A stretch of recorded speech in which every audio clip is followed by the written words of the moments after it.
there is no verse in the Quran where Allah tells you, obey your parents. The word used in the Quran and the Hadith are always bir. The word bir, my dear brothers and sisters, does not mean obedience, because there are things you don't have to obey them in. Bir means kindness, courtesy, and goodness. To give them more than their rights, from what you can, from your wealth, from your service, from your goodness, from your kindness, and from your forgiveness. And to let go of their shortcomings and not point at it. Among the things of bir, goodness and kindness to the parents, is to not raise your voice above theirs, even if they raise their voice. Allah will judge them. And if they raise their voice, if there's a good reason, they have the right. You don't raise your voice above theirs, because you will ruin your own character, and when you have children, they'll do that to you, because that's your character now, you can't stop it. Number two, you do not hurt them with a word or an action. You may be firm with them, and in fact, being kind and dutiful to your parents means to also advise them about what is good, and to advise them about what is bad.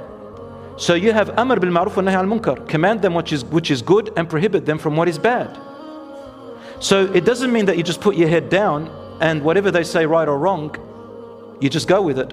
No, if they do wrong, that is sinful, you can advise them. In fact, it's your duty if you love them, because you also want to save your parents from the fire. What is my evidence? Prophet Ibrahim alayhi salam. There's a huge chapter about him in Surah Maryam. He's advising his father in a whole page. Don't listen to the shaitan, dad. Don't worship the idols, dad. I've come to you with information that you haven't got.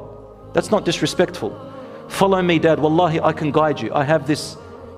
Let's say you're a doctor, you've got medical training, and you can advise your parents. Would you not advise them? What's good and bad for them? Does that mean you hate them? Does that mean you disrespect them? No. So examples like that.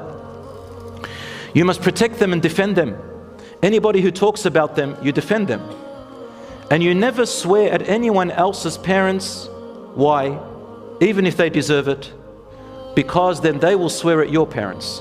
Rasulullah said there will come a time when people will swear at their own dads. They said, how ya Rasulullah? He said they will swear at other people's dads, and then that will cause the other people to get angry and swear at their dads. It's as if you called upon that swearing for your dad.